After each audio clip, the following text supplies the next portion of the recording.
All right, what's up, everybody? It's your boy Floyd, owner of Team Delaney's Saggy Tits, as well as your commissioner of the best fantasy football league in the world, Nantuckett's Revenge, Obvi.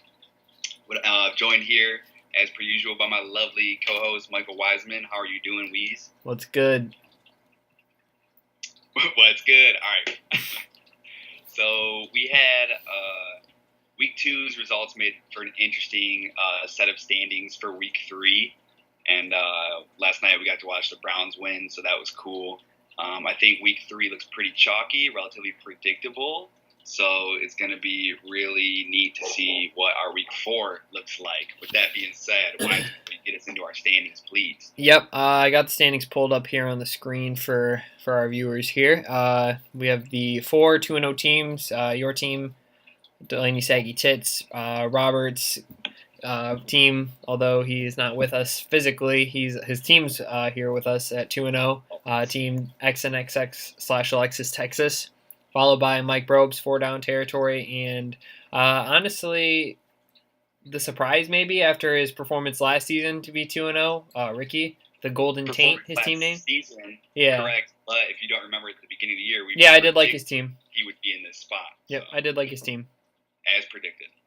And then the 1-1s are Damien Get to Black, Drake the Gale Quails, Mikey Juice is Loose, and Trevor Joe Mixon Yo Bitch. Still don't get the name. Do you? I don't know. Is it supposed to mean something? I haven't picked up on it yet. Maybe it's going over my head. I'm going with the original theory of to Joe Mixon Yo Bitch is a verb, and it's something that you do. So that makes sense to me. And then rounding out the 0-2 teams, Team Butts, represented by Kyle Butts himself. My squad, Magnum XL United, Multiple Gorgasms, Derek Walker, and finally the Evansdale Carpet Munchers, represented by Nicholas Rudder. You know, obviously it's super interesting and unique that we somehow have 4 2-0 teams, 4 1-1 teams, 4 0-2 teams. Mathematically perfect. The standings actually look almost exactly like you would think. I'm not going to dog on anybody, but I'm not saying I didn't see Derek and Nick at the bottom. I'm not saying I didn't see myself and Robert at the top, with a mixture of everybody in between. So, with that being said, let's jump into anything to review from last week's action, including Survivor Challenge. All right, let's pull up the scoreboard here. So, as in case anyone's unfamiliar with what the Survivor Challenge is, every single week, the person who has the lowest scoring point total is eliminated until we have one remaining winner, and they win. Is it 150 cash prize? It could be 150. We'll say 150. Anywhere from 1 to 200. Yeah. So if you score the least, you are eliminated, and then the lowest score from the remaining amount each week is progressively eliminated. The first week it was Nick, and this most recent week it was Trevor's team, Joe Mixon Yo Bitch, with 82 points. Bad kids. Well, I wouldn't know what it feels like to get eliminated from the Survivor Challenge so early, but I don't feel bad. This week's free agent acquisitions, nothing much happened on the waiver. One thing that a little bit caught my eye was Kyle Butts. You know, he's always unique on the waiver wire, always blowing his money on a bunch of scrubs. Kyle Butts dropping TJ Yeldon and then immediately being picked up by Trevor Wiscotchel the next day. What do you make of that? Say it again. So what do you make of that, especially since they're opponents this week? It's rather intriguing. Trevor needing running back is interesting.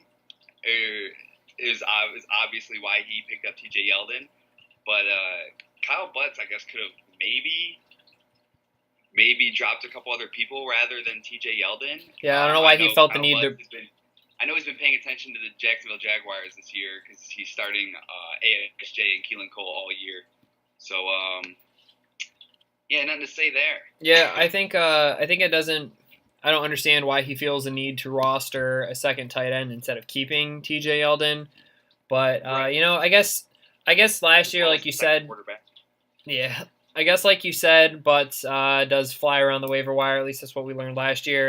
He looks to be bidding a more reasonable amount on his players this year. I'll give him that. Last year he was spending like $7 on TJ Jones or what have you, but. It is kind of curious that he would choose to drop TJ Yeldon of all the people on his bench, especially considering he has Jacksonville Jaguars on his team. So, I don't know. Could just be strategy we don't understand. We'll come back to that later. No worries. Alrighty. Michael, you want to take us into the matchups coming up for week 3? Just a quick preview. Yeah, sure. Grab a few games. Yeah, we have only one undefeated matchup between 2-0 teams, and none of the 0-2 teams are playing each other. So it is possible that we could continue to have 4 0-2 teams. So we'll see what happens. You're the only 2-0 matchup is you and Ricky. How are you feeling about your matchup? You already got a nice start. Obviously, with Carlos Hyde and Jarvis Landry going off last night, I'm rather comforted. That was kind of my, not even necessarily weak play, because I like having that running back receiver stack.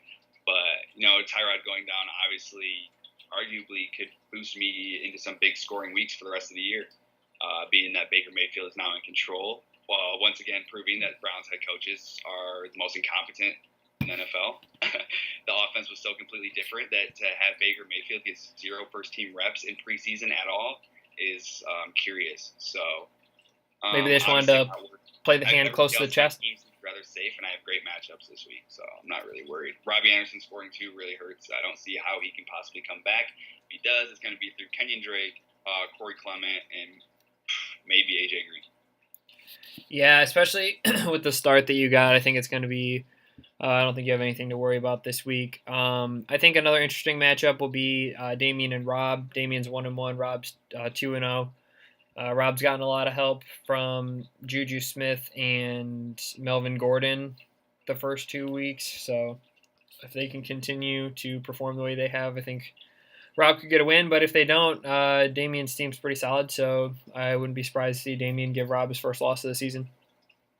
Yeah, well, speaking of Rob, we forgot to fly over one thing real quick. We initially had been told that Rob was going to give his password to Billy, and Billy was going to run Rob's team until he was back. I'm not necessarily sure what Rob's inclination was there, like why he felt so inclined to have Billy run it. But obviously, as we just found out, Billy is no longer capable of running Rob's team as well. Or his own team. Or his own team on the B-side league, for that matter. So me and Wiseman will be taking over both of the teams. We're going to be having the most integrity. We're going to start the people. We're going to have their basic lineups every week. We're not going to be looking to make any necessary trades unless they absolutely have to, like if players are on a bye week or something. But we're not going to go out of our way to make moves with their teams either. We both think that that is the best, the most fair thing we could do. And that's all. Yeah, and I think it's going to be a good idea to have 2 people running it instead of just one. That way, we're not acting out of our own specific interest. That way, there's at least delegation of responsibility split. So, yeah, we'll be taking over Rob's team, and I'm assuming you'll probably have to take over Billy's team as well in the relegation league. So we'll get it under control. We'll make sure no one gets any free wins or anything. Because Rob will be back before the end of the season. So right. Billy, I don't know. We'll find out. Moving on, I like your matchup between Mike Robes and yourself. I think it has a lot of inclinations depending on the result. Do you want to jump into that one? Yeah. Honestly, I'm after the first 2 weeks having 2 losses. I'm trying not to tilt. I think my team is going to be fine. I think I just ran into some unlucky matchups. My opponents. Butts with the most points scored against. Yeah. I think I'm second behind Butts or Nick, one of the two. But yeah, I've got a lot of points scored against me. Both weeks, my team put up over 120, which most of the time is going to be good enough to win you a week. So I'm not really worried. Trying not to tilt. Just gotta stick it out. I think Mike's got a good team. It should end up being close. Really, the only 2 I'm afraid of are Gurley and Hill. So as long as they don't drop 40 each, I think I'll be okay. It's the sneaky Adrian Peterson week. It would suck to see you lose on AP going ham. I think it's a sneaky D.D. Westbrook week as well. Yeah. Tennessee's secondary is trash, and it has been for years. So, are you intrigued by any other matchups, or can we jump into buy or sell? I don't know if it'll be high scoring, but I think it'll be close between Mikey and Derek. Yeah, for sure. All right. So before we send our viewers off, we're going to do a little fun buy or sell action. I got 5 questions lined up for Wiseman here. He doesn't know what they are. I haven't told him what they are. Everybody knows buy or sell. No need to explain the rules. And here we go. Start us off with a quick one. Mikey, You buy or sell XN Alexis Texas making 4th straight championship. I'm going to say sell for the main reason that Rob is not going to be controlling his team the whole season. I think that Rob's team would end up vastly different if he had, whatever the 7 or 8 weeks he's missing to tweak his team. But I think since he's going to be under the clock, since the trade deadline's week 10 or 11? It's like the week of Thanksgiving or something like that. Yeah, he's not going to have much time to make very many moves, so I don't know if he's going to be able to assemble another championship winning squad. I could be wrong, but I'm going to go with sell. Even if he pulls out a 3-0 this weekend? I think that'll put him in a great position, but you don't make the championship in the regular season. Heard. Buy or sell your own team making the playoffs at 0-3? That's a complicated question because there's a lot of personal bias involved. Since I'm going to give my team the benefit of the doubt, I'm going to say buy because if I start 3-0, anything that happens already can happen in reverse. So if I go 0-3, my team could also the next 3 weeks go 3-0. So if I start 0-3, it'll be unfortunate, but I have played 3 of the tougher opponents so far, so I'm not worried. Like I said, I'm not tilting yet. For sure. Alrighty, number 3. Buy or sell Delaney's saggy tits running away with this whole thing and winning the championship.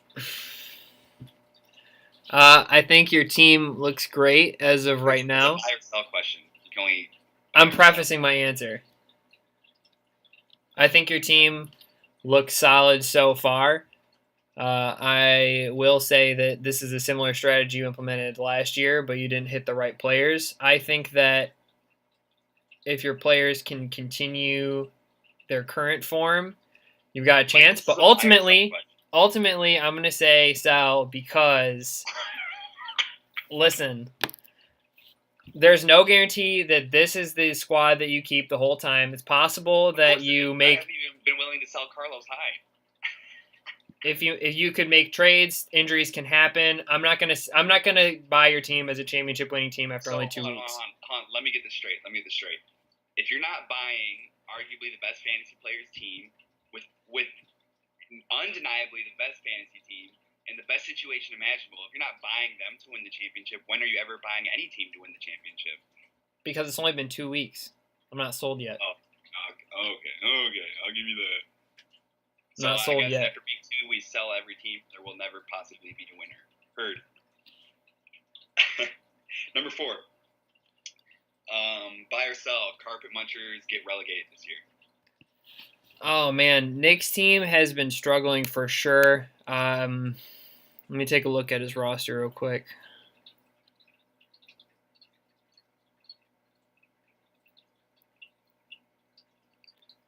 I'm gonna say sell. I think that once Nick gets Freeman and Ingram, his team's gonna be okay. I'm gonna say sell. I don't think Nick's gonna get relegated. So if you sell that, it's a perfect jump into number 5. Buy or sell. Multiple Gorgasms getting relegated. Buy. You buy that. Multiple Gorgasms will get eliminated. What's his team look like? He's got Kamara and Cook. I mean, I guess Baldwin once he comes back, but I don't know. He started Tyrod Taylor 3 weeks in a row over Russell Wilson, so I don't know when he's finally going to change that. But, yeah, I'm going to say right now I think Derek has the worst team right now. All right. We have a bonus buy or sell. Ding, ding, ding, ding, ding. We have a 6th question. All right. You weren't expecting this one. Buy or sell. Kyle Butts and Trevor Wiscotchel are innocent and didn't cheat on the waiver wire this week. I'm going to say sell only because for the one reason being that Kyle Butts makes questionable waiver wire decisions all the time. So you're saying that they are innocent. Yeah. Oh, I see. I thought it was the other way around. No, I don't think they're colluding. All right, so we say no collusion on the waiver. Maybe. Just know that I'm watching. That's all I got. I know I'm waltzing into a 3-0. Can't wait for week 4. Do you have anything to say, Wiseman, before we send it off? I don't want you to get too big of a head. I started 3-1 last year, and my team collapsed, so it can happen to anyone. I feel so good because this is the one year I didn't put in all the off-season work, and I went with the strategy I know works, and Daddy's here, and Daddy's going to win a championship. So that's all I got. Drake was ready to say his team was sweet after week 1, so we'll see where you're at next week. Yeah, but this is week 2, boy. It's true. All right, that's all I got. Yep.